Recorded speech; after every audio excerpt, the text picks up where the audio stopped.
কাল রাতে আমি ভীষণ একটা ভয় পেয়ে গেছিলাম, কারণ বর রাত্রিবেলা বাইরের লাইট অফ করে দিয়ে কলিং বেল বাজাচ্ছে। গুড মর্নিং বন্ধুরা, তোমরা সবাই কেমন আছো? আশা করছি ভালো আছো। তো সকালবেলা উঠে ভাত বসিয়ে দিয়েছি আর এদিকে সবজি কাটছি। যেহেতু তোমাদের বলেছিলাম বর আসবে না, কিন্তু বর রাত্রিবেলা বাড়ি ফিরে লাইট অফ করে দিয়ে কলিং বাজাচ্ছে। মিনিমাম 5 থেকে 6 কলিং বেল বাজানোর পরে তখন লাইট জ্বালিয়েছে, দেখতে পেলাম, তারপর খুলেছি ভয়তে ভয়তে। তারপর সকালবেলা মাংসটাকে ম্যারিনেট করে নিচ্ছে, আর এদিকে একটু গরম জল খেয়ে নিচ্ছি লেবু দিয়ে মধু দিয়ে। আর এদিকে আমার উচ্ছে ভাজা কমপ্লিট আর মাংস কমপ্লিট আজকে বানিয়েছি। আর এদিকে ছানের জামা কাপড়গুলো সব বরের কেচে দিচ্ছে, ছানের আগে আজকে ভাতটা খেয়ে নিচ্ছি।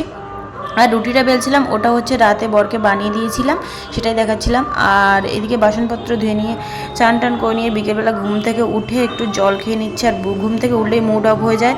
আর এদিকে মুখে একটু বরফ ঘষে নিচ্ছি, একটু আমটাম খেয়ে নিচ্ছি। তারপরে জামা কাপড় টাপড় তুলে ভাঁজ টাজ করে নিয়ে সন্ধেবেলা সন্ধে টন্ধে দিয়ে গীতা পাঠ করে আজকের দিনটা এইভাবে কাটিয়ে দিলাম। চলো টাটা।